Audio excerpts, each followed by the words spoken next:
Welcome back, ladies and gentlemen, to another exciting episode of the Jaded Mechanic Podcast.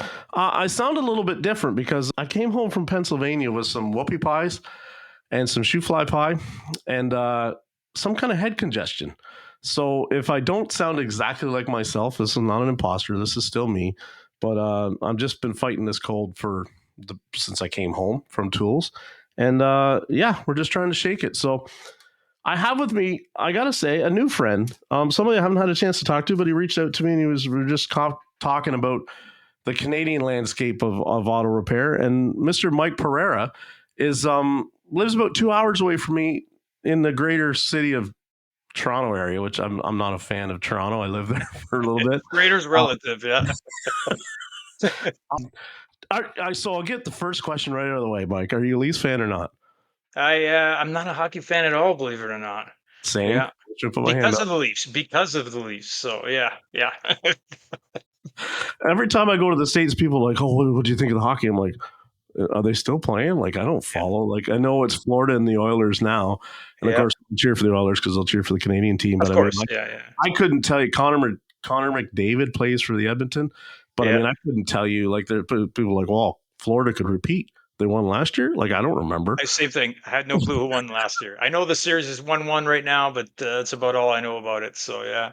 People being from Toronto or from Kingston, people are, how can you not, like, be such a hockey fan?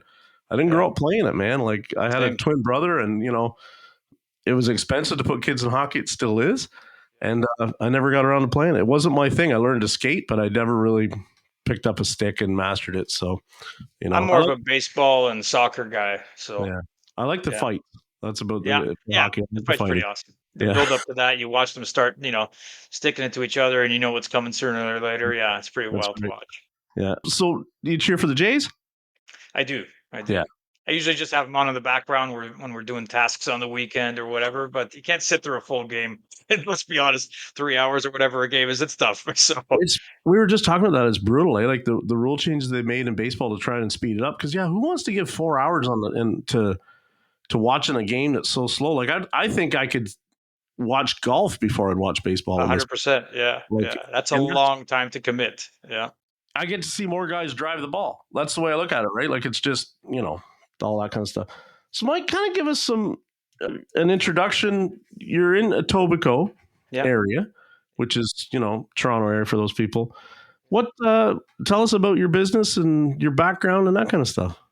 Yeah, so I started like yourself and so many other techs, small shops, dealers. I've done I don't even know how many. I've moved around a lot, and then my last stint was at a GM dealership, and it was a terrible experience. Listen, I'm not going to knock flat rate, but that was one of the things that drove me nuts about it, and some of the stuff that goes along with the flat rate environment and stuff. So was there. That was my last place before I decided to go out on my own. I was there about 6 years. And then I had by the time I was finished there, I was just fed up. I took a few months off. I decided, I didn't know what to do. Basically, I thought maybe I'll become a police officer. Maybe I'll just try something else. And honestly, I decided I love working on cars. It's my career and, my passion. So I decided, let's just give it one more go.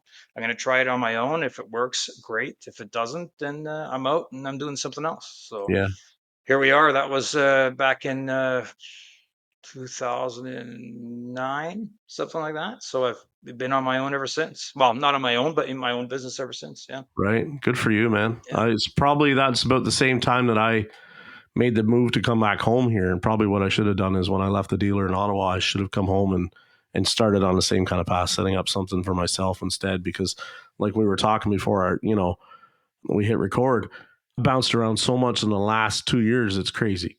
And, some of that is just because, like we were talking, this town is behind in the times, I think I'll say, in terms of valuing what it is truly that we want. And the attrition rate that I've seen in technicians in this province, Kingston is the worst I've ever seen it.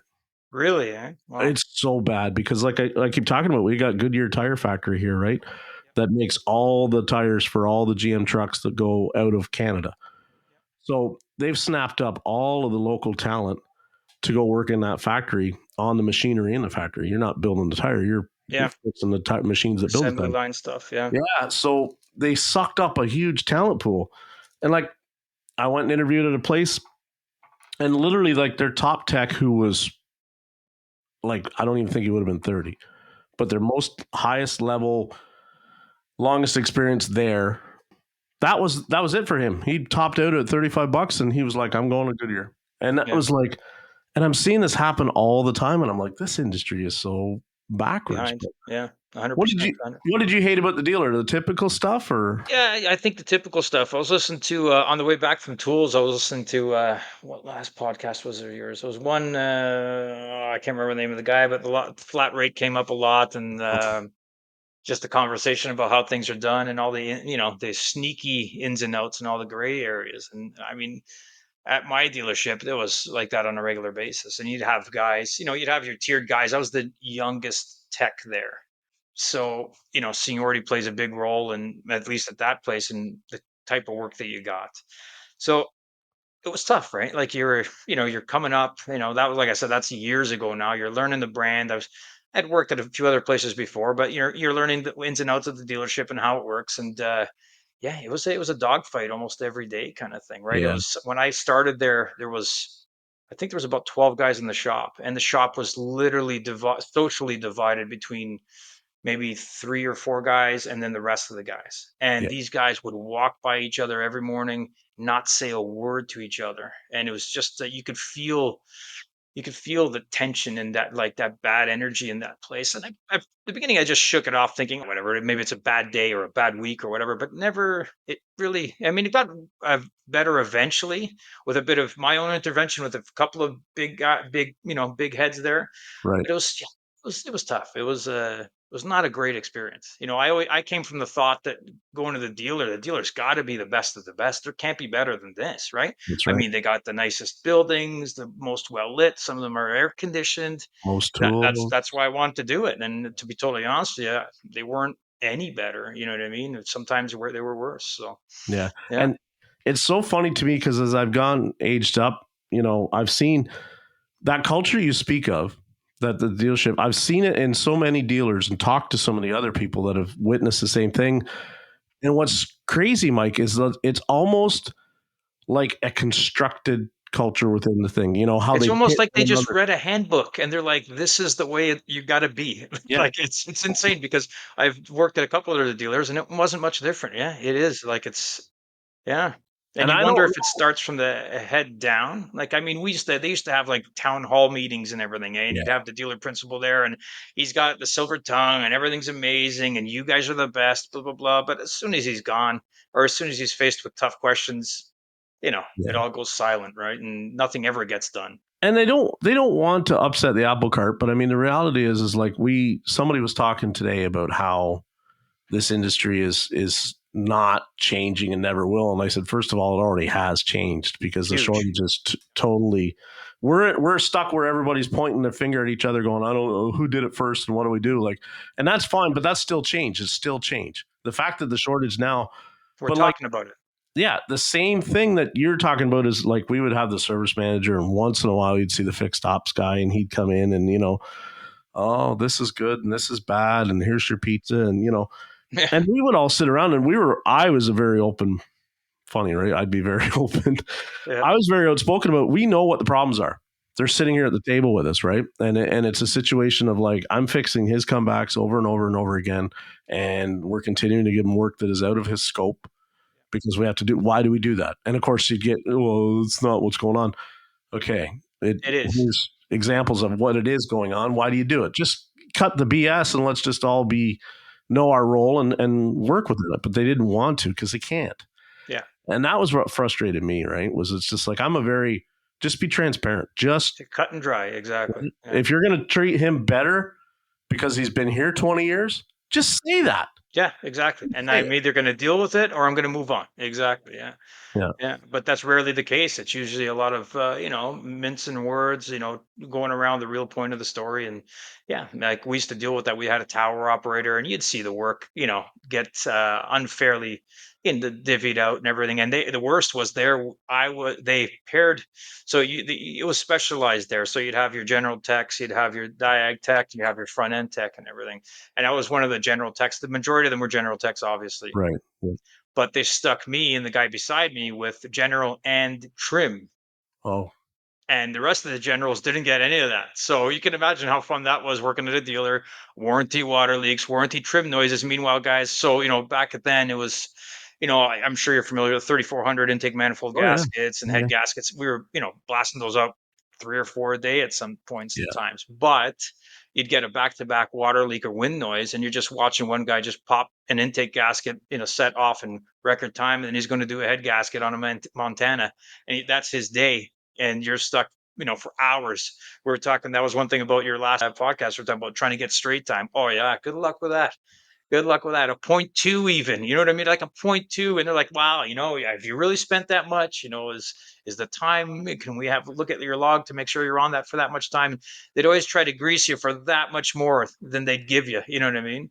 Yeah. And see, and I joke all the time, right? Like, I mean, the water noises or water leaks and wind noises were the two things that I just thought were the most wasted point time ever, because like, what happens as soon as that car's out of warranty, that customer lives with it. They never open that sunroof again Never. because they got Yep. it where it's sealed, leave it Yep. alone, or they turn the effing radio up, almost cussed there, because that's like, we got talking this week about how I can remember having the complete heater box out of a Dakota and driving it around trying to find a creak noise up in the dash, and the dash is out of it. So obviously then the heater box is out of it, the dash is out of it. It ain't a creak from the dash, it's a creak from a body thing. Yeah. Like, what's the fix for that? Well, Yeah. turn the friggin' radio up, because There like, you go. Yeah. Good luck what are you finding going to it. do? Go in there and find a seam that's flexing? Like, how are you going to do that? Yeah. Not, It's not going to work. Yeah. It's not going to happen. Exactly. and the idea that they keep saying there's a process to find that, and there's a laudable time, that's all BS, because Yeah. like, I'd love to see it. Yeah. there isn't one. No, It's it definitely isn't. I had a Chevy Traverse yesterday, 2020. We were talking before we got on the air. I'm on a used car lot, and when you drive around the parking lot, it would squeak like a mother from the back end. The 2020 Traverse, and it's like 120,000 kilometers on the thing, right? So that's communist units for my American friends, and just an awful squeak. Well, you put it up in the air and you look at it, and you're like, well, the sway bar link's busted right off. So put a set of links in because I got to safety this thing anyway. Well, if it don't make the same damn noise. So now I'm into the whole disconnect the sway bar again. Nope, still squeaking. And it was pretty, like, we don't have a drive-on hoist, but you could sit there in the bay and push on the right-hand side and it would squeak. Yeah. Well, I just ended up taking a grease needle and going into those sealed bearings but there's 5 lateral links that connect that rear suspension. spindle. Yeah. That's 3 too many. Yeah. Yeah, no kidding. So I just so which bearing was the one that was making noise? I couldn't tell you for sure, but I greased the 2 that are sealed, and the noise went away. That's a fix. That's a fix. Yeah, it's there's true. There's no playing anything. There's no tire wear. Yeah. Right. But I mean, when I think about the stuff that water leaks and wind noises, those are the ones that like give me the most stupid intermittent wiring problem, drivability issue all day over giving me that nonsense, because I can't get my heart into trying to, because it's such a simple fix. You can tune yourself out to not hear it. Oh yeah, 100%. Yeah, you know what 100%. I mean? It's literally that simple. And like you said, as soon as it's out of warranty, that's exactly what you're going to do. You're not going to go after that, right? No. Yeah. But I mean, I'm not trying to say customers shouldn't complain about it, because I mean, if I'm paying $100,000 for a truck, which is what we're paying now, it shouldn't do that. No, but it shouldn't. The reality is like, the people, customers especially, don't appreciate the time it takes to actually go in and be really good at that. Yeah. It's an art form. My dad was a collision guy. So, I mean, like, I saw him do things, that he didn't have to worry when he put the car back together that it was going to squeak, because it was just how he knew how to do it, sunroofs and stuff like that. It's incredible. Uh, But it really is an art form, like you said. It isn't your regular, I know what it is. It's this part, take it off, put it on kind of scenario. Something like that is very, very specific. And that's why it should be valued better than yeah, the dealerships usually value it at, right? It's you got to write 17 paragraphs and make sure you run out your time for a noise. Well, good luck giving that to, could 10 out of or 12 guys solve that problem? Probably not, right? yeah, And that should be valued properly. But unfortunately, I don't think it probably still isn't to this day. I'm glad I don't know anymore, but yeah, I'm sure it yeah. isn't. So what, like, did you find when you left the dealer and decided to go out on your own? Were you lacking in some skills because like you had done a lot of that work and generalized stuff? And I'm not trying to say that you couldn't solve drivability and No, Diag, I know but what you mean. Yeah. you No, know what I 100%. There was, like we did general stuff. I would always try to, like when we had our slow times, I would try to go out to the drivability side of it. We had two drivability techs. I would try to spend some time with them and try to, just pick up some stuff from them because that was the other downside to a flat rate environment. Nobody really wants to teach you anything, especially if you're going after their piece of the pie. And I That's right. get it. I might get it from a tech to tech perspective, but it doesn't breed the most hospitable environment for somebody that's learning. By that time, though, I was pretty confident in my general repair skills. I think my diag sort of side of things needed some brushing up, and yeah, Scanner Danner was a big one. Yeah. Like we talk about that, Paul is amazing. I had a chance to, say hi to him at Tools. I That was was going like, to ask you. it was Yeah. wild, dude. Just like I could care less. You'd see all these people on the movies and this and that. I couldn't care to meet any of them. Paul and a few of the other guys. It was just like it was amazing to meet them, right? So yeah, but And he was huge, yeah, instrumental. so I gotta put my hand up for a minute. I forgot to mention, Rody, Mike and I kind of missed each other in transit. We were both at Tools last week. And so I don't know when this will drop, a couple weeks from now, so it'll be 2-3 weeks removed. But we were both in Pennsylvania at Tools, put on by Brett Fadley, and I kept saying to everybody, "There's only 2 Canadians there." There's Yeah. actually 3. Yeah. Yeah, I think Arlen, I think it was, corrected you that night there, the night before Saturday night, whatever it was. Yeah, and he said he was trying to look for me, and then I saw him that morning. Yeah. Funny thing. Sunday morning, right before the Sunday morning session started, we were parked almost exactly right beside each other, and I Oh, watched you walk away. But I was on the phone, a FaceTime call with my wife, and I was just like, and I didn't end up making it, but yeah. and then I tried to see if I could catch you afterwards, but I think you stayed for the session and then left right after, I or? left at 8:30 on Sunday morning.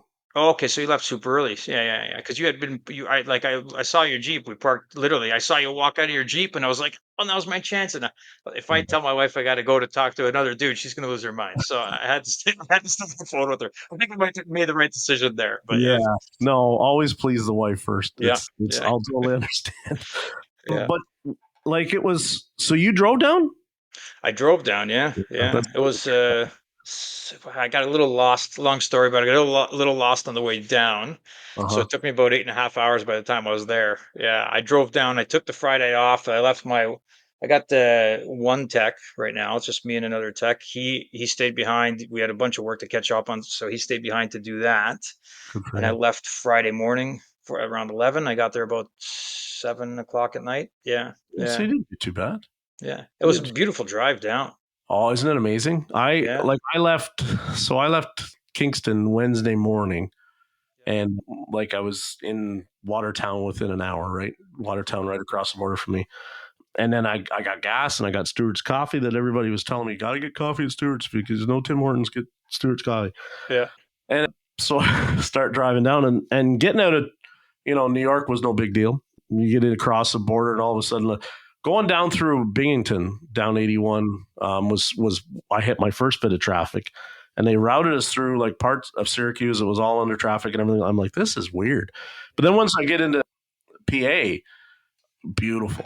Like all the Cruising, Pocono yeah. Mountains and everything was just fantastic. I keep telling this to so many people, I'd never seen so many deer on a road trip as I I was gonna had. say the exact same thing, except on my side of things, most of them were dead. Yes, a Yeah, lot I of think them. I must have seen 40 or 50, on the way there and the way back. It was insane. It was like, oh, Yeah. it was basically every kilometer or so. And everybody Yeah. was telling me in Pennsylvania, that's a real thing. Like they have a huge population of deer, and like there's not a lot of hunting, I guess, and Yeah. people, know predators and all that kind of stuff.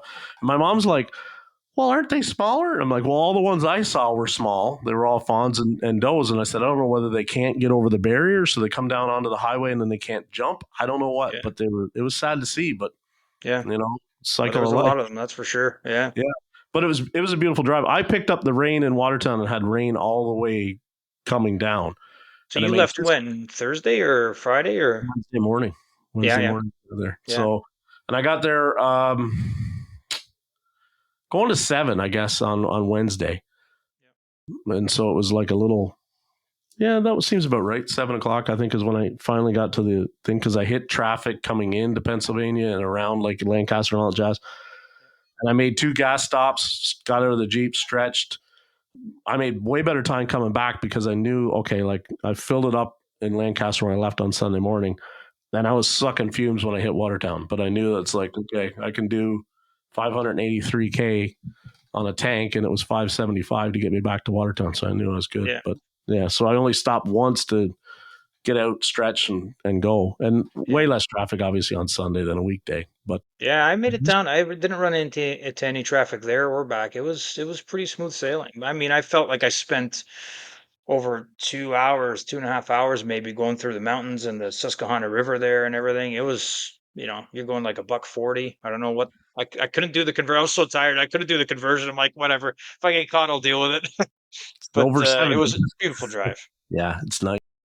Mhm. Is that your first main event like that? Like big? It Yeah. is. I remember, it's funny. So I mean, I first got turned on to everything probably 2021, maybe Mhm. more or less, when I first, heard Lucas and David on their Yeah. podcast and everything, and that just opened up a huge, huge world for me. You talk about, how some guys are saying that things are just as bad or worse now, but I feel like, like yourself and Lucas and David and Carmen, all those guys, we didn't have that stuff before. Just an avenue for guys to be able to, even if it's a matter of venting or to say, Yeah.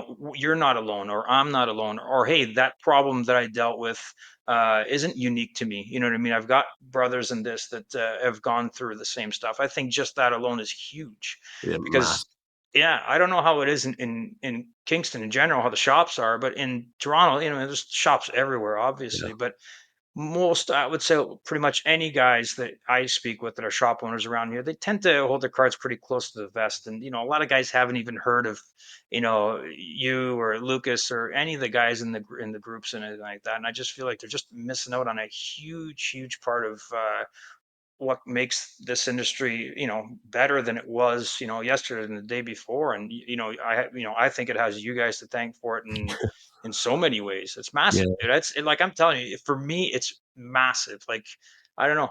If I'm not listening to the radio, I'm listening to, yourself or Lucas and Yeah. David, and yeah, it's just pretty awesome. Yeah, and And I do listen to some of Mike Allen's stuff. I know there's a little bit of a thing back and forth. I just like variety, let's just say, yeah, right? But no, yeah, he's a great guy, and he's got awesome things to bring to the table. It makes me, for people that are listening in Canada, we have an event that happens in Toronto. Like we have a pretty big event, and yet you've never attended it. it You does. know what I So, mean? that was through AARO, right? I think it is, or yeah, yeah. And it was they wanted me to get there last year, Hmm. but it's like it happens, I think, within a couple of weeks of like ASTA. So Yeah. I mean, hard for me to get time off to do from a job to do both, right? But it's so funny to me, for you, like you don't have to travel very far. You could go to it. You're not necessarily staying in a hotel to go to that event. Like and yet Yeah. there's so many people in Toronto that don't go. Like Murray Yeah. Roth and telling me how. So Canada's such a big country, so spread out, and yet we need more of that, because I mean this industry up here has some definite distinct challenges and some advantages and disadvantages of how it works up here. Like our tire industry rivals, I don't care what anyone says in the US. Like yes, they sell more tires, they should, there's more cars. But the way we've been able to build the industry around here just on a twice seasonal tire thing Huge. is Yeah. is huge. And I think there's some things down there that they could learn from us, right? And Yeah. especially if they start to adopt the idea that, it just because you're in some of these other states like Pennsylvania, doesn't mean you don't need snow tires, you know? Yes, 100%. Yeah, and that could bring a whole, like if you're doing your inspections properly and everything like that, that brings a whole world of potential sales and just safer vehicles on the road, right? If things are getting done, if customers are approving them and stuff. Yeah, Yeah. yeah, So the people that are listening up here, we need you to, AARO, if anybody's listening, we need you guys to really start pushing that, making people aware of the fact that it does go on. And it's like, you drove 8 hours. I yeah. drove 7, essentially, to like, people will drive for a good event. You know what And I I mean? loved it. I mean, I think it was an amazing experience, just to be around guys there. I would say, they always say surround yourself with people better than you, right? If you want to just be better as a person and just in general, right? And just to be, I don't know, I came back on the Monday and I felt like, not that I was necessarily going to change, flip my business upside down and fix a Yeah. billion things, but like, I just felt a bit more calm. Now we're still not over the tire season, so the calm went away by Tuesday or Wednesday. But yeah, I think we still got about, believe it or not, 3 or 4. We're doing about 3 to 4 sets a day still. Yeah, yeah. Yeah. So, but it's amazing to have an event like that, and it's like you said. I really feel like AARO, for instance, not to say anything bad about them, but it's an organization. It's great that they exist, but I mean, if I hadn't gone out and done the research to even know they existed, Yeah. I would have never known about them. It's I think I feel like kind of like it's kind of akin to ASC in the US in the sense that like nobody, yeah, it exists. Nobody really, techs have it for, look what I've got, and look at my credit for this or whatever. But as a consumer, they don't know, and as a tech here, you don't. Most guys don't know or never heard of AARO, and I'm sure they're doing good things, but it's just not. It's not reaching out to everyone, right? Shop owners and techs and everything. So, Well, and you were saying that event, sorry to cut you off. You were saying that event that I think it just happened a couple of months ago or something like that. Maybe was there one where Carm was there and everything? so there's always ARO. I think their big one. And again, they've been, hold on one second. My dog is Yeah, no barking. worries. No, so what I remember about hearing from, maybe it was Murray explained it to me. ARO had a thing where they changed the dates around by like a 4-month block or something because one of the organizers, I think, was sick or something. Okay. And it didn't then line up for me to go to ASTA and it. So I've never been to it. Yeah, I'd like to me neither. go, Yeah, I'd like to go too. Yeah. but it's one of those things because it's 2 hours away, right? Like it's certainly feasible. Yeah, for you it's a bit of a drive still, but still it's not 7, and it's still here, and there's no hoopla with trying to get over the border, which was fine for me. I didn't have any issues. A little bit of long wait time getting over and everything, but it Yeah. was pretty straightforward. Everyone I talked to was like, "Oh, what? How did the border go? Everything okay?" And I'm like, "Yeah," you know what I Isn't mean? Like, the media propaganda is something else? It's like yeah. my mother was just my God bless her, my 79-year-old mother's like, oh, they're gonna rip it, they're gonna tear your Jeep apart. And I'm Hope you like, make it back alive. Yeah, why? She's like, you should take that Trudeau sticker off. They're gonna why? Like, yeah, you yeah, know, and just for the record, it's not a for Trudeau sticker, it's against Trudeau sticker, yeah, just in yeah. case anybody doesn't want to know. I saw that sticker. Oh man. So my mom, and she's like, she had no problem. I'm like, no. They just asked me the same thing. Any weapons? No. Yeah, Alcohol, cannabis? No. Drive on. Like, I don't know if I look like, I yeah. mean, I think I look like somebody that probably, would be questionable with the beard and I think we both, for the most part, we look the same. We almost all talk the same. You know what I mean? Yeah, yeah, they ask me now when I'm going down and it's like you say, oh, I'm going for an automotive training event. And they go, oh, cool. yeah, They go, are you working it? No, yeah, I'm not working it. Like I have a podcast. Oh, you have a podcast? Oh, yeah. Might yeah, record an episode or two, but I said I'm not working. I'm there to learn. So, yeah, exactly. and then they're pretty cool. But what courses did you take? So I took, what's funny? I took a picture of it, so in case you were going to ask me, because I can't remember the names, but I took, it was Get a Grip, Mastering Organizational Skills and Time Okay. Management, and that was Kim Orenheimer, if I'm not mistaken. Okay. And then that was the Saturday morning one, and I took Rick White's Mm, KPI one, which good. that was an awesome one. They were both really good. Rick's was one I was really looking forward to. I've heard him on, I've heard him all over. Yes. I've heard him on Lucas's Yeah. podcast and such and everything. And It's got some interesting stuff. So yeah, it was nice. Now, mind you, I couldn't sleep. Oh, I had the hotel across the street, the Red Roof Inn. Oh, okay. Man, I'll tell you, they had an AC unit under the window that might as well been a gigantic hole in the wall. I was just hearing engine brakes all night, and the birds started chirping at like I think it was 3:45. So I was up every other hour. So Yeah. yeah, it was hard to retain a lot that No. weekend. But yeah, I didn't. So what did I sit through? I shouldn't say it like that. I took Brian Pollock's class and I took Brandon Steckler's class. that's awesome. Both. And Brandon Steckler's class, I'd taken it before, but it was worth taking again. And then Brian Pollock with Jim Kokonis's class, that was Mhm. fantastic. I've been wanting to see that because Brian and I go back a long time, so I had to sit in his class and finally. But I keep telling anybody, if you can sit through there, do it again. If you get the opportunity to take a class with either Rick White or Cecil, take it. Like it's such powerful stuff. Like I sat in with Cecil for about 20 minutes before his class broke for lunch. I think the Thursday, and it was only 20 minutes, and it was fantastic. Like it was Yeah. so good, you know. Yeah, Cecil's great. I've heard him talk so many times. It was funny. After Kim's class, Cecil had a class on at the same time, Yeah, and I caught him on the way out, and I had like a little awkward of a conversation. I was telling him I wanted to take his class too. It just happened to be at the same time, and my wife knows me pretty well, and she knows my time management skills can be less than optimal kind of thing. So she suggested I take Kim's course, which is awesome. yeah. But I had to make a point of saying hi to Cecil and telling him, I want to take his. And well, not interesting enough, awkwardly enough, I told him, I said, I wish my dad had your voice when I was a kid because you have the most warm, caring, calm voice. I could listen to that guy all day, even if I'm not even interested in the subject matter. You know what I mean? Like He's he was appreciative of it, but he was probably thinking, this guy's a little bit on the weird side.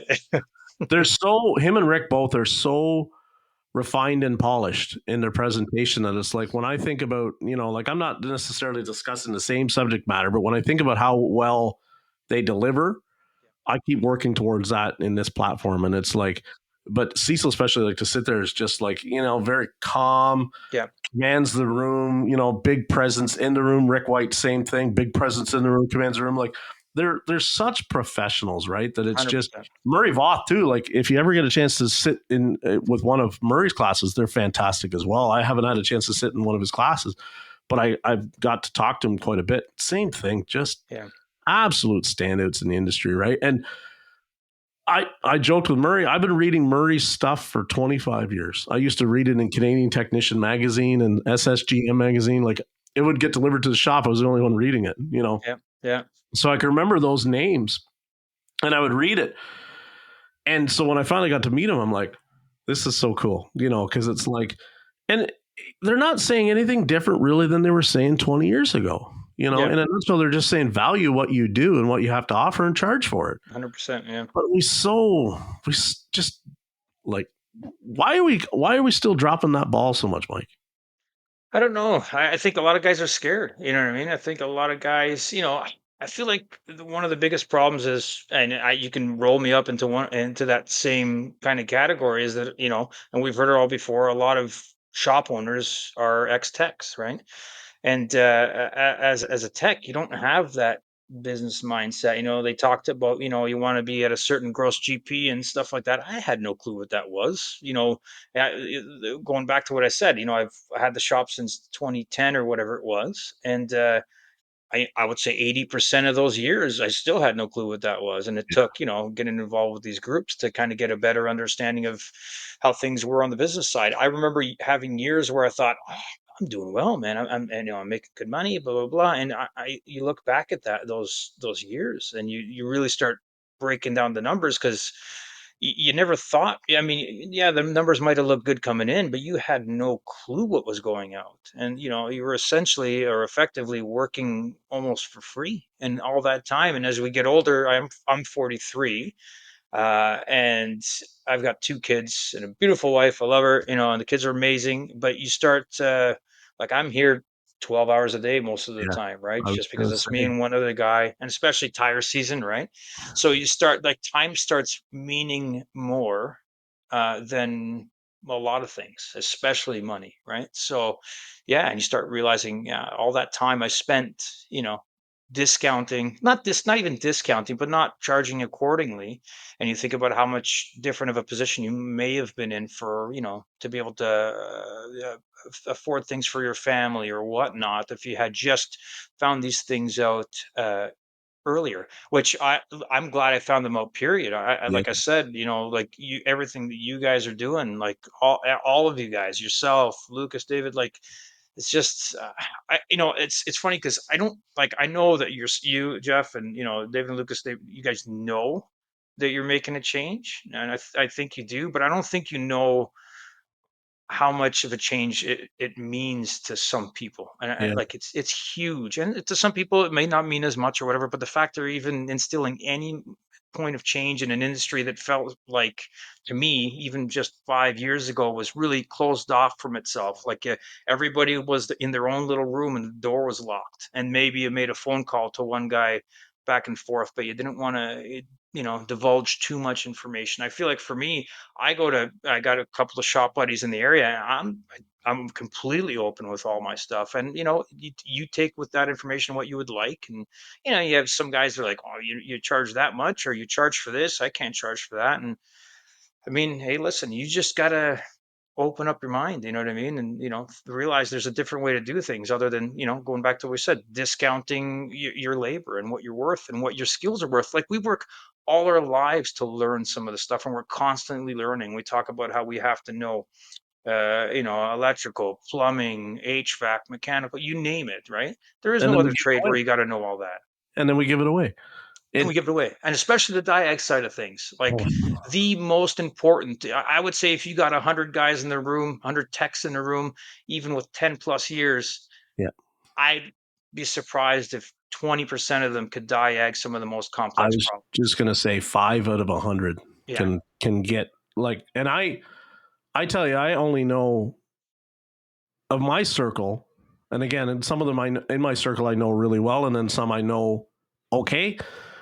It's if you gave me 100 in my circle, I'd say 10 I know that I would trust that it wouldn't matter what I give it to them, they're going to give it to the bottom of it.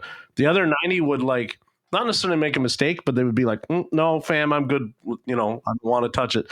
The other 10 are just like sick, obsessed, and super. Like we go back to Brian Pollock. There isn't a car built that guy can't figure it out. How Not cool is that, one. eh? He's such a badass. Like it wouldn't matter if it was a Lamborghini. He would just look at the service information. He'd look at it. And he would just fix the car. And it's saying something to say, well, we can all do that if we have the service information. But the rest of us are like, and I'm that way. I don't want to. You know what I mean? Like Yeah, I want yeah. to stay in my lane but he's yeah, he's a special dude, man. He's special. Going back to what you're talking about, the shop owners keeping everything so close to their chest. That's like this area. Like I've talked to, because what's weird for me is I go to these events and like, yeah, there's some techs there, but like there's still a lot of us predominantly owners and techs, like owner techs. And I'm always thinking with this impact that I'm having, like, yeah, the technicians get what I'm about, but I feel like some of the owners are going to be like, that guy is like trying to really, really, throw a wrench into the works and screw this up from profit. And it just blows my mind when they're so welcoming and warm and encouraging to me and going, no, you're doing exactly what needs to be done. Because I keep thinking like, I want to see techs make $100 an hour. Yeah, You know what I 100%. mean? Yeah, Like, and it's just like, when you think about what that does to the door rate, but yeah, they all feel like that's what it should be anyway. Even the 100%. owners. Yeah, yeah, So like I'm blessed that they're so accepting. Everybody around me, the local talent shop owners, they might talk to one other shop owner, but that's it. that's it. And normally it's like they might have worked for them, so they'll still share some things, but they don't like. Nobody around here is being very transparent with like, this is what, and I get it. They'll call it collusion. I don't care. No, everybody around here, if we would all sit down and just say, look, we're not going to do tires for less than this price. We're not going to do alignments for less than this price. we would fix Everyone's better. Everyone's better off that way. Exactly. And you have but that they don't want to do conversation. it. They don't want to do it because everybody. I don't know if it's a matter of they think like you're kind of alluding to, like if it's a matter of one guy feels like okay, we're all going to be on board, and then that one guy's going to change his mind and all of a sudden he's going to get all the business, and you shouldn't really be worried about that. There's so many cars on the road, you can't Yeah, possibly exactly. do them all anyway. You know what I mean? You get the tiny percentage of what you see driving down the road every day. Maybe you're going to get your hands on it, but there's too many cars. That's why there's one of the reasons why there's so many shops, obviously, because there's so many cars to fix. The other being a lot of techs that weren't happy and decided to try it on their own, like I myself. But know. And yeah, technicians, we're used to working 12 hours a day. Like going back to like you said, you're there from 7 in the morning till probably 7 at night by the time you finally we're used to that. yeah, But it's when you go back at the end of the year and you go, frig. yeah, Like I was there, 60 hours that week, yeah, and I took home less money than what was my, good week at the dealer way back when, yeah, right? Like it's yeah, just and money's not everything. It's not about necessarily, it's about being able to call your own shots and you get all the reward, you get all the thanks, you get all the risk. But man, like going back to like you said, if I could just afford a little bit more, maybe I don't work Saturdays, or maybe we only work 4 days a week, or yeah, maybe and I challenge people that like I keep going back to tires. If every shop just decided that like this is how we're going to do snow tires, and it's going to be a rim package with sensors, and we're going to charge this amount, and then the swap's going to charge this, how many would we'd all be able to turn around a lot more cars because and make a lot more money doing it because we're not tying up the bay with this. I'm only here for that. I yeah, just need to get this done. This is all I'm thinking about, right? yeah. Like I need my tires done. We check out the car like we're supposed to. We're advocate for them, and it's like, oh frig, here's the upsell again, and it's like it's not. But It's I not. haven't seen you since November. It's It's gonna now need March. something. Exactly. Yeah, yeah, You've gone 10,000 K. You're 2,000 overdue for your oil change. I'm swapping your tires again. Guess what? All those potholes in Toronto and Kingston and everything else. You got a tie rod that's bad. You got a broken coil spring. Like if we would all just slow down and start to say a tire changeover is going to be an hour minimum on yeah. rims, relearn the TPMS, torque the wheels, clean the corrosion, do it properly. But it just takes one idiot that'll do it for $30. 100%. Yeah, And yeah, and we're screwed. And that idiot that does it for $30, or what drives me even worse is the oil change places that are now doing it. yeah. They don't even check anything. Like, Nothing. You can imagine. You always wonder, like that business model, like are they putting themselves at any sort of risk in the sense that, like, they do an oil change, they throw those tires on, and the ball joint pops out down the road and something happens. Like, yeah, I mean, just for that, yes, if, you want to, of course you want to advocate for the customer, but you also want to make sure that you're protecting yourself. You don't want to, you're the professional, you're supposed to be the professional. That car shouldn't be going down the road with a ball joint that's hanging on for dear life. You know what I mean? And I really should steal my brother's car one day and take it in there and get an oil change just so I can see the disclaimer that because there must be a disclaimer somewhere saying we don't employ mechanics. That always pissed me off as they go, well, they've got mechanics there too. No, they don't. yeah. They do not have people in the building that necessarily know the difference between a trailing arm and a ball joint. Yeah, they just have a Or, bunch of dudes there that know the basics that they need to yeah. get the job done every day, whatever the job that is, and that's it. Yeah. And people get mad at me because I pick on them a lot. Like Yeah. between the DIYers and the oil change, lube kids, like I've emptied both barrels on them numerous times, but it's because they're not truly in our industry and they're truly not advocating for our industry the way it should be done. So it's like people go in there unaware that it's not actually a mechanic that's inspecting the car.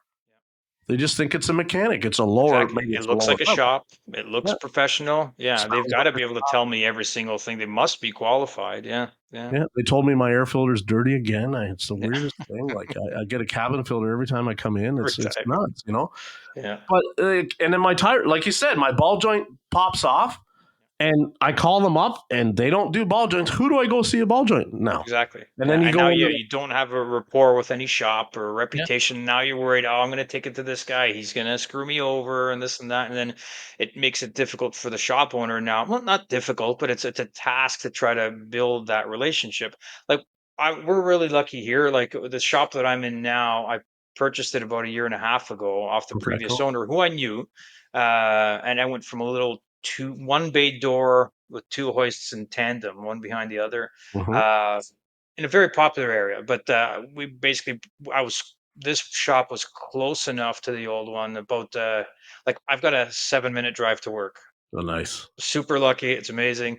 And that's now. I used to have a 4 minute drive to work to the old shop. So that was even closer. But I was lucky enough to bring all our clientele over, and then we absorbed the previous owner's clientele. So we're lucky enough that, over this last year and a half of, I've made new relationships with the clientele that I've absorbed. And we have so many clients that we're lucky that we have reoccurring business. To be totally Right. honest with you, we're looking to add another tech. I'm hoping maybe an advisor, just to be able to push the work out quicker.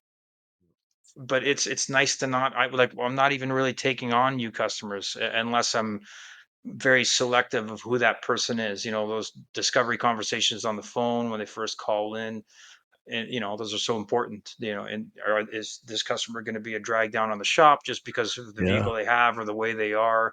We implemented that, no cars older than 20 years. We're doing approximately right now, just because it just destroys the flow of work in the Yeah. shop. And a lot of the guys, if you see something old coming in, they got to, wow, that's a pretty cool car face, and until they got to touch it, and then the real expletives come out with how they Yeah. feel about it, right? So Yeah, or yeah, you gotta find the parts for them. Like that's the thing everybody thinks is like, but look yeah. how hard it is now to get quality parts for a 10-year-old GM. Yeah, quality parts in general for anything. We had a Corolla really quickly yesterday, actually, that we had put quick struts in it. I don't know if Mm-hmm. I should mention the brand or not. I Yeah. probably won't, but we put quick struts in it back in September. She had come to us on Monday saying that she could hear some noise while she was turning. So I go with her for a little rip, and you can hear it's a strut mount bearing. You know what I mean? So I said, okay, let's book you in right away. So that was the Monday.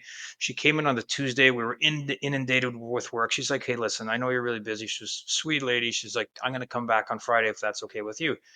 There was no way we were going to get it around on Friday, but I said, you know what, we're just going to make it happen. So, we pressed it in there. I let one of my guys know that morning it's going to be a bit busier than usual. So, I appreciate your patience to my tech, whatever, right? So we get it in. Before we even look at it, I order a right front quick strut, for warranty, go to put it on. As we're putting it on, my tech looks at it. He's like, the driver's side wheel looks abnormally low. And I go look at it, and this thing's fully extended, fully extended. So I go look at the strut mount. The nut is gone. It's not there. It's not there. This is stuff was put on in September.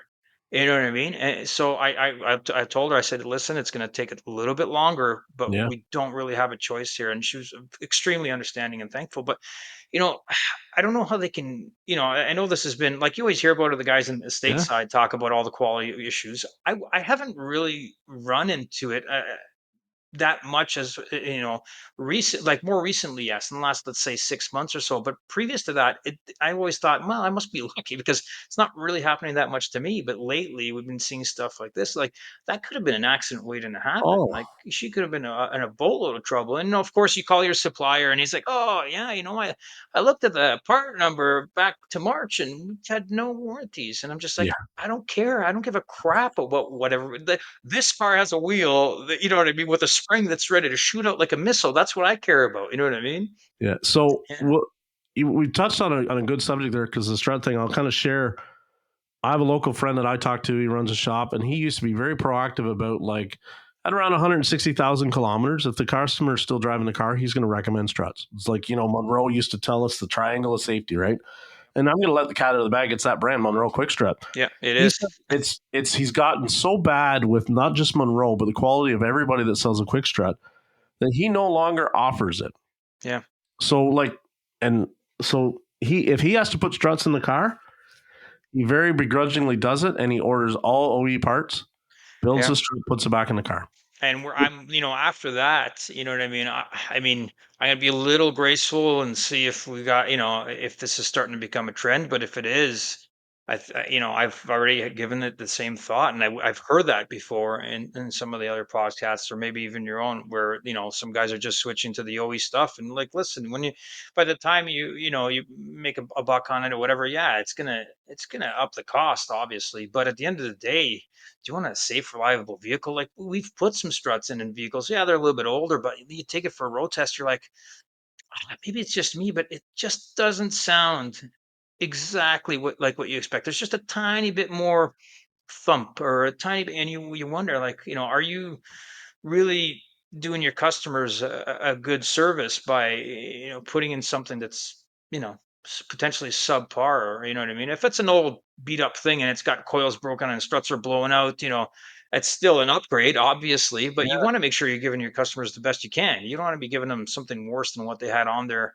if it was totally operational before you changed it, right? So my good friend of the family, she had a Kia Sorento. She brought it to me 3 years ago, and it had broken coil springs in it, right? Which is common on Hyundais and Kias. You can almost always count on one Yeah. of them that be broken. So we put quick struts in the front. That car has gone 2 years and already has a. She called me. She's like, it's got a funny noise in the front end. And I'm thinking, well, maybe it's got a link that's bad or something like that, right? Because we used to think, oh yeah, the links we were putting on when we did the strut jobs were less quality than the dealer one, and that's probably what it is. Nope, it's a strut mount. You go and take a corner, it's like, oh, and Yeah. it's like, what the hell? Like, it's 2 years old, and she doesn't have a long commute. She doesn't like. She's not living in a pothole. She's not driving downtown through all the potholes. It's ridiculous. The Yeah. quality has gotten to be. So going back to my friend that runs the shop, he said what his suppliers told him is there's all these parts that were made during COVID when they had to source them out. And everything got built and shipped and all this kind of stuff. He's like, I don't care at this point what the excuse is. It should have obviously never happened. And it goes to that thing of where, like, our industry sometimes has really good intentions, but it's the crap that we bolt in.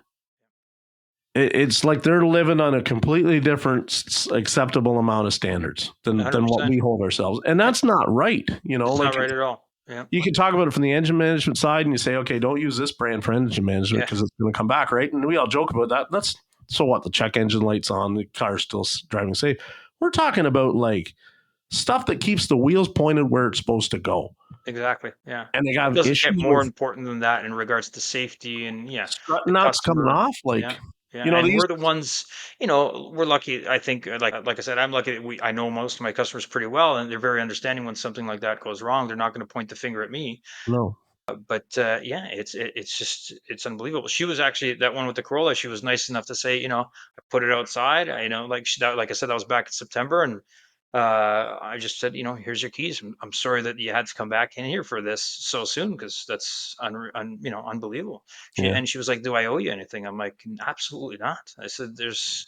You know what I mean? I'll have to try to fight with my supplier for good luck with that. But we offer like a 2 year 24,000 on pretty much everything we do. And a lot of times you end up eating the labor on that because they're not going to dealers like Worldpack's pretty good about their stuff, and but some of the other suppliers I deal with, yeah, you're lucky if you get a year on it, but I'll do the 2 years for everybody. And that doesn't, like I said, I haven't had to eat too much, but that one no, doesn't even sting from a financial sense, right? Like I understand if you had to pay your guy flat rate, it would hurt because you're not making anything, you got to pay the guy or whatever. But that's right. my guy's hourly, so it's not a big deal. But it's just more of like they should be, that's their name, like that Monroe brand, that that name brand. They should hold themselves to a way higher standard. A company that's been around, I don't know, since it's been over 100 years now or something like that. I don't know. It's a long time. Yeah, a Uh, long time, you can't be long putting time. out garbage like that. There's no way, and then expect us to put it on and serve the customer with their keys back with a smile, saying we did a great job for you. Yeah. Like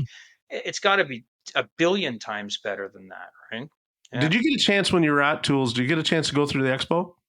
I did. I saw the ADOS presentation. Justin Allen there. I thought that was really well done. Pretty cool. He's he's a lot smarter than we all realize Yeah. he is. He Yeah. I really is. believe 'Cause, it. Yeah. he's just like he's an absolute PR machine for the company, Yeah. but Yeah. he knows his stuff too, right? Like Yeah. he's He's no dim sharp. bulb. He knows. Yeah. Did you get a chance to talk to Lester from Dorman? No, but I have spoken to him in the past. I don't even recall when, probably more than once actually. I know they're really good with customer or technician and ownership feedback, and in terms of trying to rectify any issues. They're pretty good. And I know we always hear about, they knock Mm-hmm. them for this or for that in general, but I've had some of their stuff where I've had great Yeah, success, like the oil filter housings on the 3.6 Pentastars yeah. and stuff, right? Awesome product, way better than what it came with from Chrysler. So yeah, Yeah. If more, what I'm trying to say is that if every company approached when they drop the ball the way Dorman does, this industry would be like in Oh yeah. such a better place. Yeah. Those guys are, when they have a problem, they want you to contact them, tell them Yeah. about it, and they will do everything. Like, I'm not kidding when they say, if you come up, say, I got a vent valve from you guys and it's doing this. The next question they ask you is, what's your address? And they send you the OE one to put in to get the car fixed. Yeah.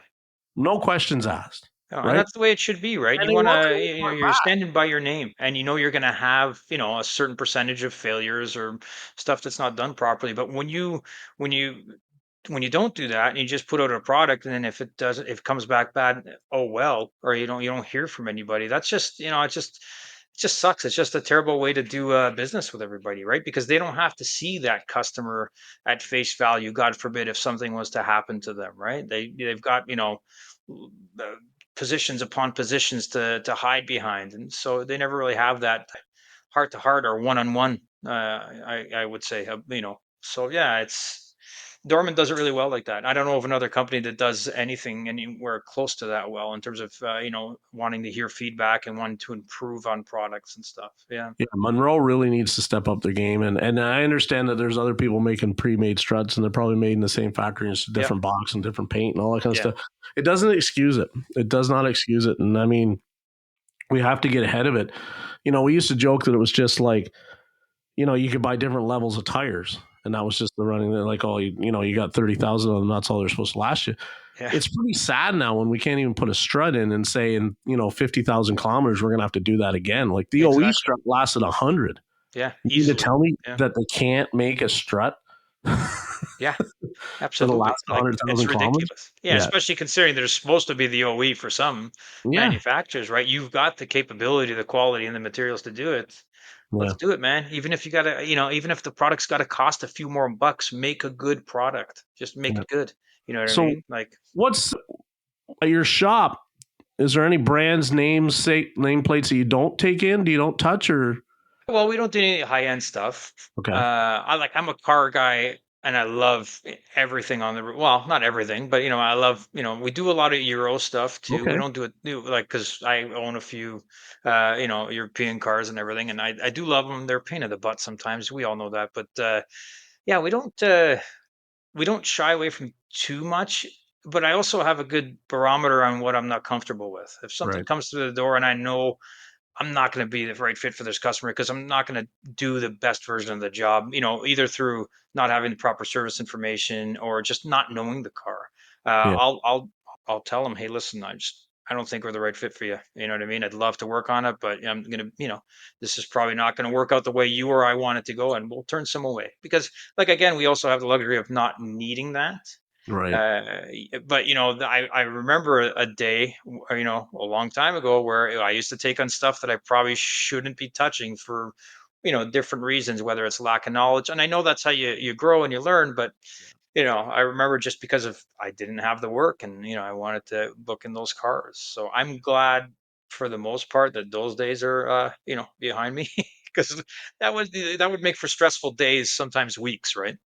and see, so at my new job, my coworker, he's 59 and I'm 50. Well, I'll be 50 in November, but I'm close enough. And he's similar background. He worked a lot of dealerships, and now this is kind of like he's at this, car lot. And he gets talking about how sometimes the narratives online and everything is always running down the dealer guys, right? But like, and the content creators would be like, oh, the dealership fires the parts cannon or something like this. And him and I both, we had a great conversation the other day, and I said, the aftermarket forgets sometimes that there's so many guys in the aftermarket that will donate like 5 hours of ego to solve the problem and charge two. And the dealer can't do that, right? Because the dealer, like, if you're a flat rate tech like you and I, if it takes me 5 and the advisor says just the customer just wants it fixed, come back 5 hours later and it's fixed, and they go, I can't get 5 hours from him. That's let's do the math real quick. $150 an hour door rate, 5 hours. What are we charging? $750 to fix a broken wire? I can't charge that. But the Exactly. independent shop will do that, but they'll say the same thing. They'll go, well, I can't charge them $750, but how's $300 sound? And that covers their cost of the labor, let alone only that, not the Yeah, overhead. exactly. And they go, I just made a customer for life. That's the reward, right? So that's the investment. I hate that we keep going back to that is this like, it's a skill thing. It's not a skill thing. I know so many guys at the dealer that are smart, really smart, but they just will not and cannot and should not invest unpaid time just out of an ego thing. You shouldn't That do should never ever happen. That should never ever happen. I think that's, at least back in, going back 10, 15 years ago, and maybe I'm sure it's still evident today, but that's one of the big drivers for guys leaving. Like, why it. would No. you want to, like you do any other trade, you get paid for every, you would hope, you get paid for every hour that you're working. You know what I mean? Like, you should not have to do anything for free. Yeah. Because what are you doing? Unless you decide out of the goodness of your heart, I'm going to help, little old Miss whatever, you know what I mean? Because, I just want to, that's a different story. But when when you're like, yeah, I'm going to get this done, and you go to your advisor and he turns around and is like, yeah, I can't give you, I'll get you on the next one. And that next one never comes. You know what I mean? Yeah, and it doesn't come again. And if you were to all add up all those, get you on the next ones, that's a paycheck or two sitting around that you're never going to get back. And it shouldn't be allowed in a place where you think about it. Like the previous GM dealership I worked at, it was crazy because you were flat rate, but you were not allowed to leave during your 8 to 5 at Yeah. all. No. That That wouldn't. I used to just leave. I used to just be like, you know what, fire me. You know what I mean? I'm not.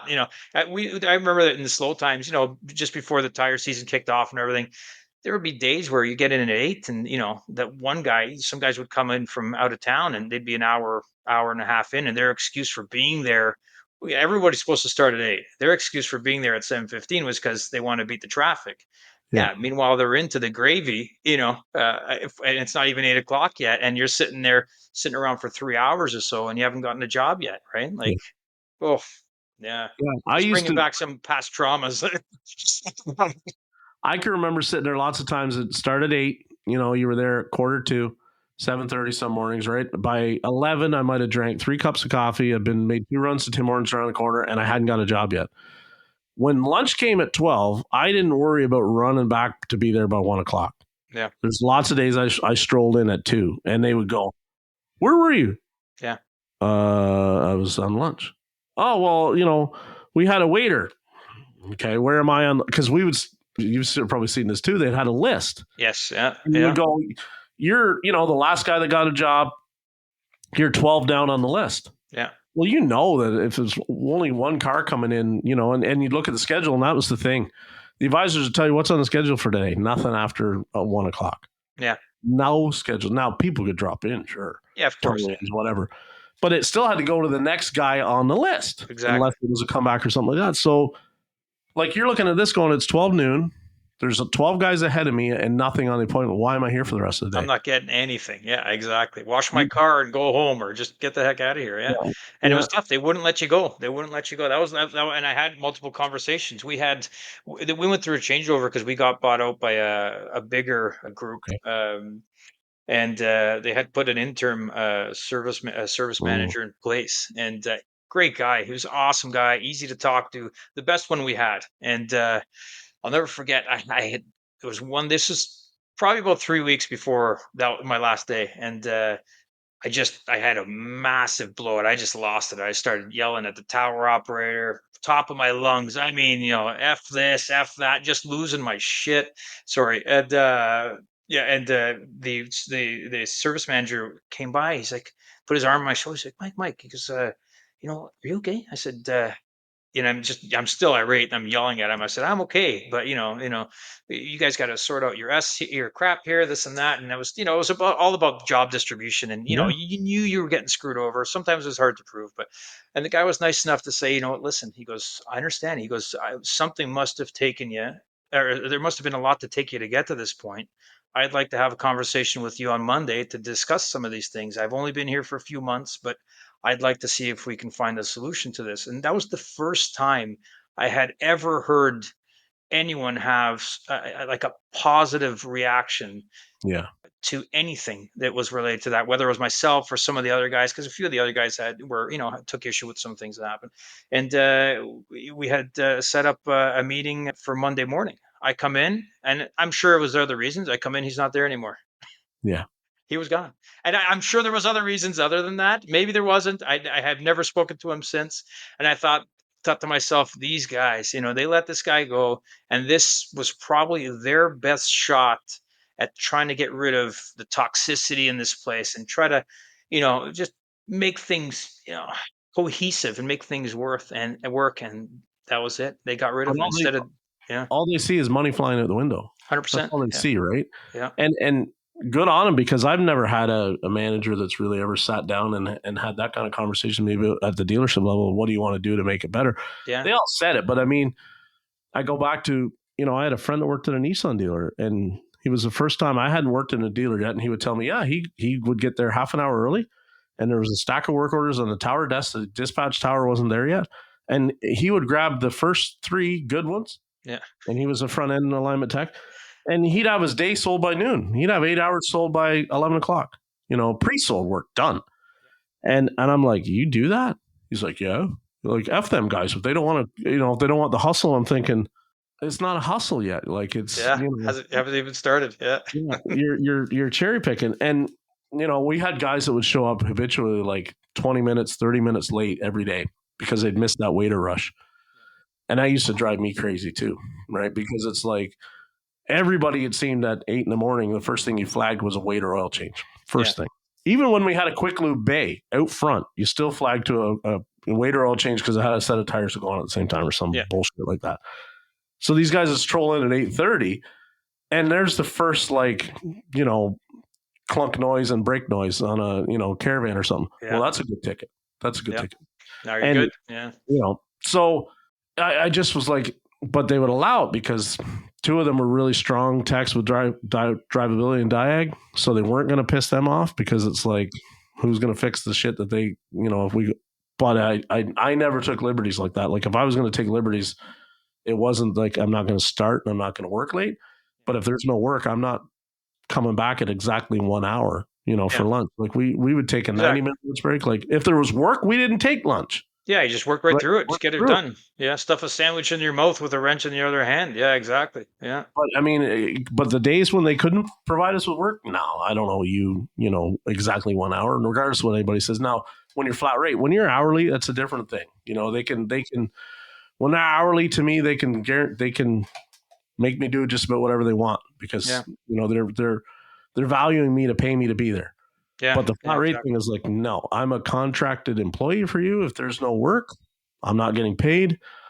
We had a guy, I can still remember now it's common, but he was a groundbreaker. Styles was his name. First guy I ever saw that put a laptop on his hutch and watched movies. Oh, really? Yeah. Yeah, you got nothing going on. What else are you gonna do? You're just supposed to sit there? Like, yeah, exactly, right? And the like our shop would try to get us to do training, which is good. Obviously, it's useful, but they weren't paying you for it. You know what I mean? And it's depending on there's certain guys that are just like, listen, I just want to soak up as much information as possible. Although at my dealer there was none, but there are some that would probably sit there and take all the training. But you feel like, okay, listen, like if I'm gonna sit here, you gotta switch gears too, right? Mentally, you gotta switch gears to sit there and take a training course. You can't just sit there and all of a sudden you're ready, prepared for it, and you're gonna absorb and retain everything, right? You came to work, and all of a sudden you got 3 hours of nothing going on. It's very different to go from just hitting the wrench and everything to taking an hour or hour and a half course. It's not that easy for me anyway. Everyone's different, but like for me, it was very hard to adjust to that.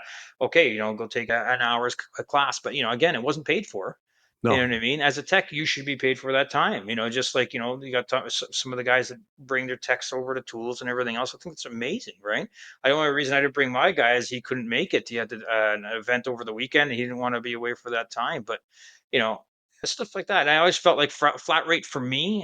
There's guys that love it. For me, I disliked it. I think I felt like it brought out the worst in people a lot of the times. You know what I mean? And it put up a kind of like I was saying before. It put up a wall in between people that could otherwise be good friends and assets to one another, and instead of working together, like I said, that dealer principle would always promote, working as a team. There was no team there. It was a bunch of individuals just trying to make as much as they could every day because they had a family to support and everything else, and they didn't want to get that crap job that was going to stop them from making, a decent day's pay, right? So, and like I said, there's guys that are proponents of flat rate, but for me, no way. Would I pay if I hired a guy and he said, "Listen, I want to go on flat rate"? I guess I would consider it. I want to give him the ability to do that, but I would never pay a guy a flat rate unless he requested it. You know what I mean? Like if I hire anybody, they're hourly, unless they want otherwise. You know what I mean? Just because I want them to actually be a team. I want my guys and myself to be a team, to work together for the end goal, which really at the end of the day is fixing that car, right, and having a happy customer, right? And you want the quality control that comes with having, excuse me, an hourly tech. Because, and I'm not saying flat rate guys don't quality control, but I didn't quality control the way I do now. Yeah. Like now, if it's like, okay, I went and road tested that, I want to road test it again, I want to put it back on the hoist, I want to check this. Like I never did all that flat rate. I was like, shit, I'm already 20 minutes over, and I know there's a stack of jobs still waiting there. Like, Fire out the door. Yeah. Get it done. Yeah. That's the guys that argue for flat rate for me. I've never met too many of them that say, yeah, flat rate me and, give me all the Diag too. Like they don't want to. They just want to turn and burn. Just I'll do heavy line Some and gravy stuff. Yeah, exactly. Yeah. I'm good at that, and that's fine. And there's nothing wrong with that. We need guys like that. I'm not saying you shouldn't pay them flat rate if they want to. But the idea that there's so many dealerships, and we always talk about dealerships on here, that it's just whatever it is whenever, like, because again in Canada, well, as soon as you get your license in the dealership, they're flat rate, like that's it, throw you to the wolves.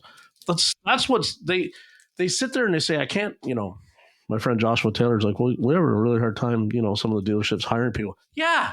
Yeah. Because of the way it's always been done. The young people now will not do it. Yeah, they're not going to tolerate that. You're dealing with a very different mindset on people generations before us. They don't.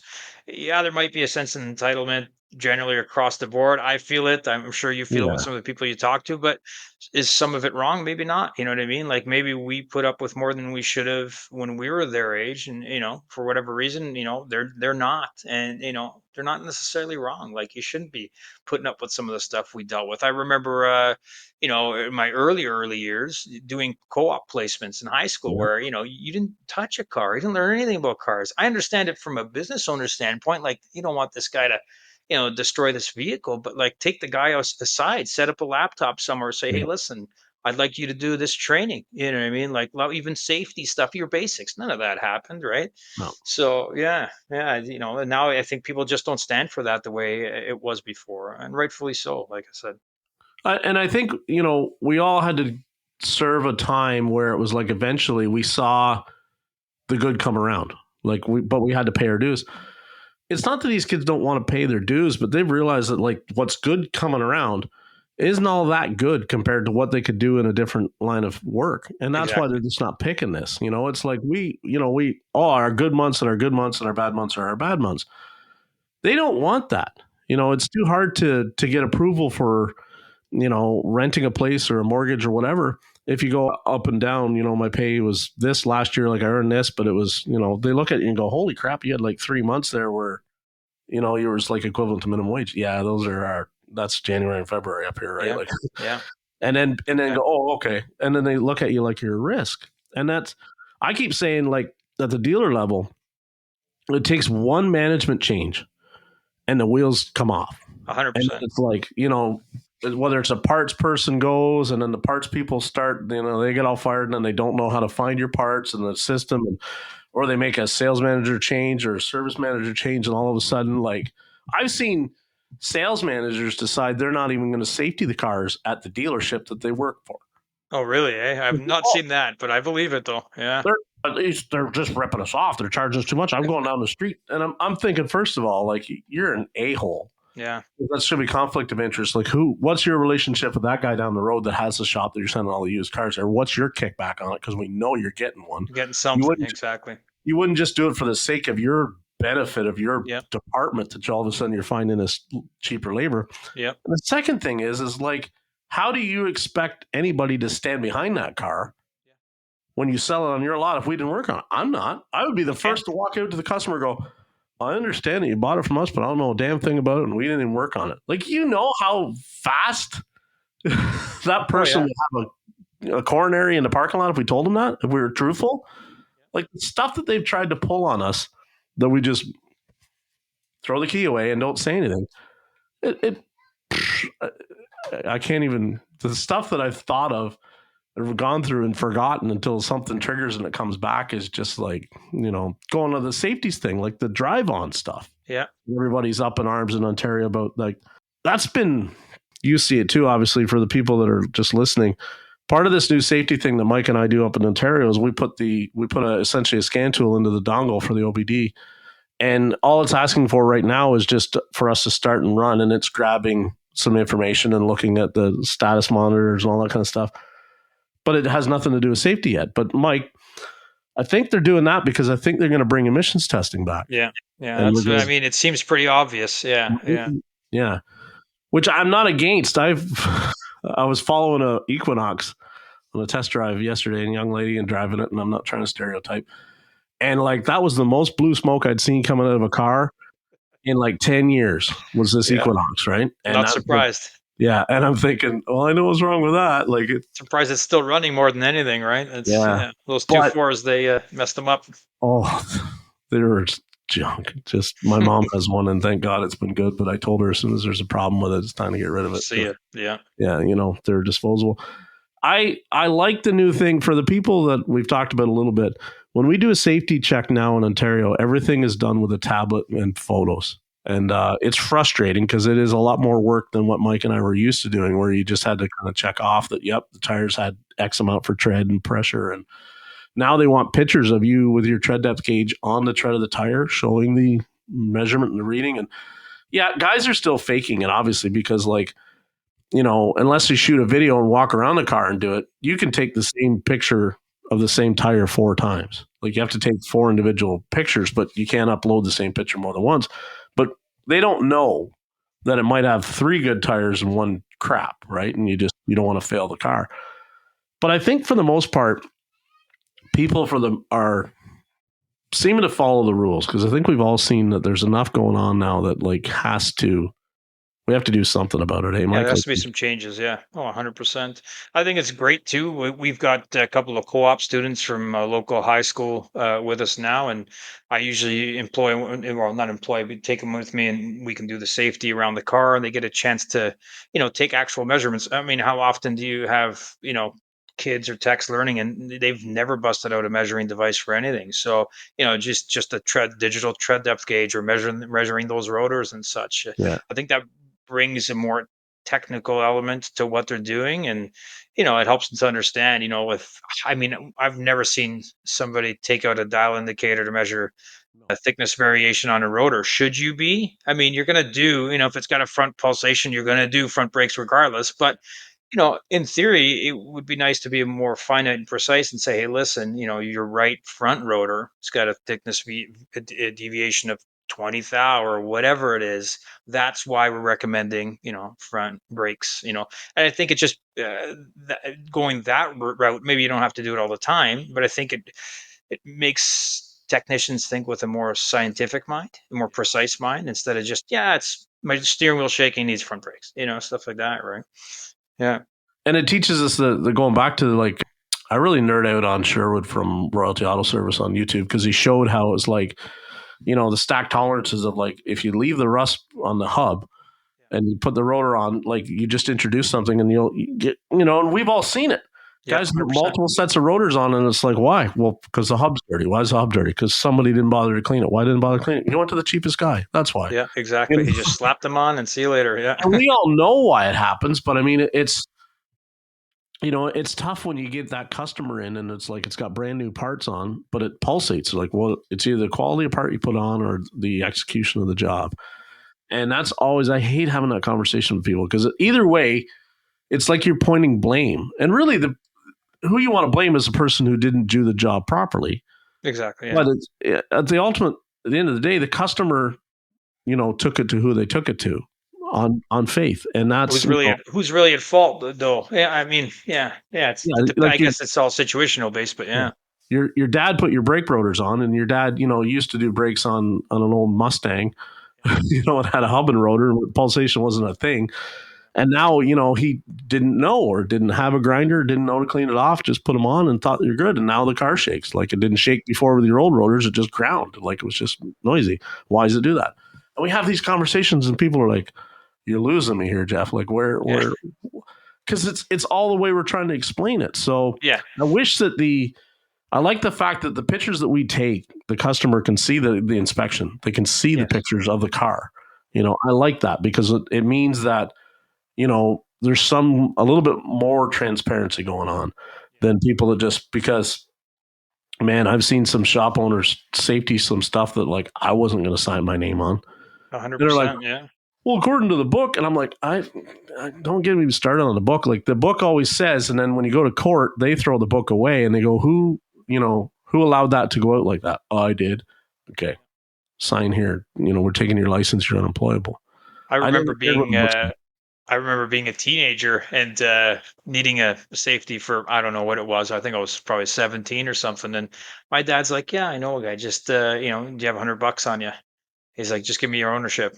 And the next day, there's the safety and the ownership, right back at me. Never met the guy, never knew anything. Like, and some people don't, as a consumer, maybe you don't realize the impact that you could have if that ball joint breaks or that tire breaks or your bald tires cause you to go into a slide and smash into another vehicle. But like, that was one big thing. And I used to have with the old safety system, we used to have people all the time. Oh yeah, can you just let that slide? And there's a response to every conversation, but sometimes you just look at them sideways and you're like, you have no clue the danger you're potentially unleashing and not doing the job properly. It's not my fault that you bought a vehicle that needs more work than it's worth, Sure. or it's just not repairable. You know what I mean? It is what it is. You got to do a little bit more research, but you want to have safe vehicles on the road. And I think this is a huge step into making sure that a lot of that stuff. Hopefully, like you said, you can still circumvent things here and there. I'm sure, but I think this is a big step into getting rid of some of those vehicles that shouldn't be on the road. Because for me, the minimum brake thickness and the minimum tire tread is still too low. Like in my opinion, that's just me. I understand, especially with our winters and everything. I mean, the minimum thickness of what is it? Is it 2 mil? I think it is for tires. Yeah, whatever it is. Like, you got enough rain or a little bit of snow, you're not going to get anything. You're not picking up any traction if that tail slides out. Yeah. And then I've always looked at it like if I ever saw, rarely did I ever see a car when I think about it that like had really good brakes and really good tires at the same time. Like I think in this industry we see it a lot where they just did tires. That was $1,000. Next 6 months later, it needs brakes. They're still waiting before they can do the thing. So for me, the whole standard thing is like we have to look at it from a reality of like 2 mil is not enough because probably that same car that might only have 2 mil on the brake pads probably has some bald tires, which is again goes back to Monroe's triangle of safety thing. The car's not in control. There's the secondary line of defense of keeping the thing pointed where it's fucking supposed to go. Yeah. You can't rely on it either. Can't, yeah. I hated the whole, the rusted, like passing cars with rusted rocker panels and shit like that. Like it just drove me nuts, Absolutely, and it's, I couldn't stand that. I've seen so many, and you're looking at, and for what? You're looking at this customer, like if that's all they can afford. Yeah. They got other problems. Yeah. They got bigger problems, big time. And what am I getting out of them? Like they can barely afford to get this car and get it safetied. Probably all they're going to be for me is an oil change customer. Yeah. Like and really, and really, is that car the right fit for that customer? Like maybe they can't afford it, but maybe they should be looking at alternate means of transportation because you've seen it a million times. You get a car that's got rockers that are falling out of it, and it's had less than optimal maintenance on it, and somebody buys it for cheap. but by the time you get done of what you spent on it in a year and a half, you could have had something half decent, right? And you still spent the money. Sure, you didn't have to do it in one shot, but they still spent the money, and every transaction is a fight. Yeah. I was hoping I could get this much more time. Go ahead, do it. It's a fight for it. It's like you should have just bought something decent. Yeah. Just And save up your pennies.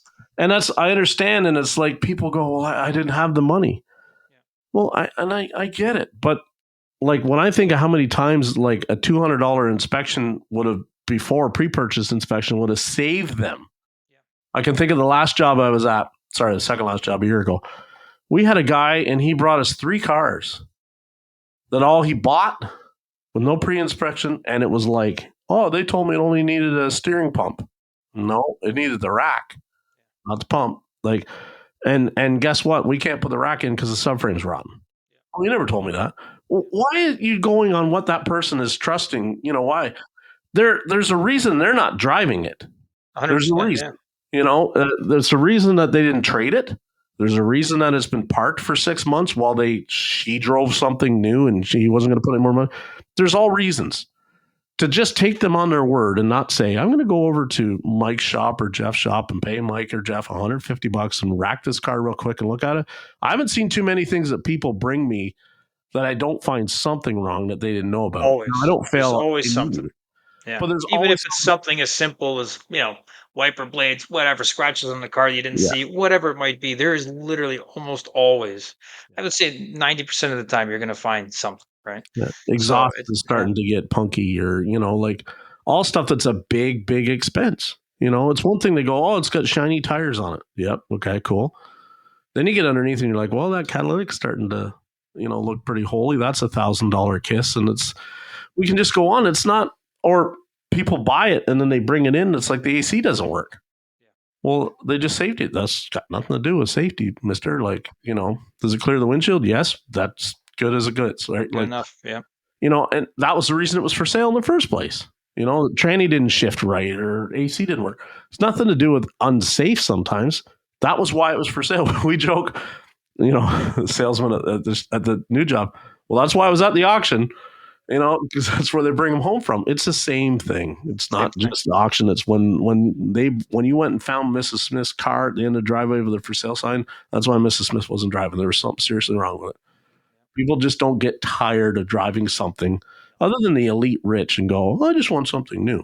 Yeah. If they want something new, they take it and trade it. And if it's worth anything, that they take it on trade. If they didn't take it on trade, it's because there's something wrong with it. They know what it is, and they don't want it for the money that you think it's worth. And then you're going to find some sucker to buy it. And that Sooner or sucker, later. Yeah. Yeah. yeah. Sorry, I got a little worked up there. No, I love what you do. Yeah. Yeah. So, what are you going to do? Will I see you in another event then? Because we didn't really get a chance to bump into one another. Or Yeah. Well, it's, I'll be honest with you, the only difficult thing, sorry, the sun's coming in a lot now. The only difficult thing I've found for me was being away from my wife and kids. It was tough. My kids are at an age where time is so valuable to be with them. My daughter's 3 years old. My son's 5.5. So it's tough for them to be like, are you coming home tonight? And no, I'm not. I'm going to be there tomorrow, or and yeah. so. But I do want to. I know ASTA is coming up, I think, right? And Mm-hmm. the original one I wanted to go to was Vision. Yeah. When I heard about it back in 21, I think at first, and I haven't made my way out there, but yeah, I intend to. I think I'd love to come to Tools again, just because the sheer fact that it's not that bad of a drive. It's a nice Right. drive down and everything. But yeah, I mean, I never want to stop. Basically, I Uh-huh. mean, That's good. there's so much information. You never learn and you never know everything, right? So, and as the years go by, different trainers are introduced. Just everyone's got a fresh take on things, and it's just nice to even just to hang out and talk, and Yeah. you know what I mean. I was sitting beside oh, I forget his name now, Matt. It doesn't matter. He owns DAP Auto Works in Ohio. Okay. Nice guy. I was just talking stories back and forth at the keynote there and everything, and it's just nice to hear other perspectives, and I think that's the way everything gets better, right? Just Yeah. talking to each other. It goes back to what I said about how it feels like everybody's in the room with the door closed when it comes to shop owners around here. It'd be nice to see that changed, and I think it's definitely, from my perspective, it's changed huge Oh yeah. with the stuff, like I said, that you guys were doing, right? Like, and that's step one, and all it takes is people to catch on, and you hope that the ones aren't willing to will eventually kind of just phase out and make room for guys who want to make. Because it's not just about making money, right? It really isn't. It's not about. It's about, just networking, doing the right thing for the customer, and I think all the guys in like the ASAW group and stuff like that. I think a lot of guys are of the same mindset. We want to better ourselves. We want to better the industry, and we want things to, just trend in the right direction, right? Yeah, there's a reason there's more technical training than there still is business training at these events because, like, it's ultimately that if you can't keep a hold of the tech, you're not going to have business. Doesn't matter how good you are, your smile, your waiting room, all that shit. If you don't have anybody that can fix the car, you're not going to have a business. But I think sometimes, like, a lot of people still go and attend the wrong classes. And that's something that, like we'll touch on in other episodes is, yes, you're a tech. Yes, you own a business. But like a lot of them, if you're already making your right choices about who you pick for your customer, you probably don't need to sit through a ton of technical classes. You probably need to be really knuckling down on, like you said, what you took, your time management and organization and, your KPIs and all your business kind of stuff. Because that's ultimately is what's going to get you to survive. If you're already doing the right thing and not booking the wrong cars, then just maximizing your business is going to be the big step towards getting there. And, guys, too many guys get into the, I want to do this and I want to do that. And, yeah, it's good. I would have loved to be able to take in the business side of the training and the technician side. If they had courses all day long, I would have just kept on taking them. You know what I mean? From start to finish, I would have been wiped. I probably would have been snoring. You know what I mean, by the last one. But there's just, it's just nice to soak up so much. Yeah, yeah. Yeah. Well, I won't keep you any longer. It's a weekend and, it's a nice day out. And you were asking me if I was good in fishing and I have work to do on the boat, but I'm not going fishing yet. But I wanted to thank you for reaching out. And I'm sorry that I didn't get a chance to bump into you because I think we would have a really good time talking because, we would have shared probably, I mean, if you were parked that close to me, then that would have been pretty cool. But, I probably could have given you a sticker or two. Yeah. But Well, if you ever come down Toronto way, I've said it before. You got a coffee or a beer waiting for you. You just let I, me know, kind of thing. And I I hope I definitely see you will. at one of the events, in the future, in the near future. Yeah, for sure. Because I mean, I come to, like I said, I'll go to Vaughan Mills to go to Bass Pro, but I mean, the rest of the time. But it's not that I dislike Toronto. I would never live there again. Oh, it's nuts here all the time. You know what I Yeah. mean? People are honking and yelling, and there's a lot of chaos going on. So I don't blame you. I don't blame you.